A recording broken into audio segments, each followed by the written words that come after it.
Нэгэн жишээ. Богд хааны төрийн ёслолд өмсдөг ямбны хувцас өдгөө хааны ордон үзэд хадгалагдаж байна.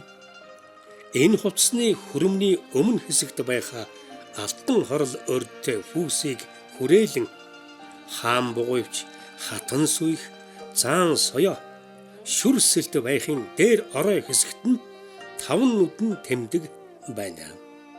Мөн ногоон ордонд өдгөө байгаа богд хааны сэнтийн түшлэгт байх шар торгон бүч буюу баданд хосоор хэлгсэн таван нүдэн орш хож байна. Энэхээ хааныг сэнтидэн залрах үед яг ард аланд нь таарахаар баярлалтай байсан нь сонион.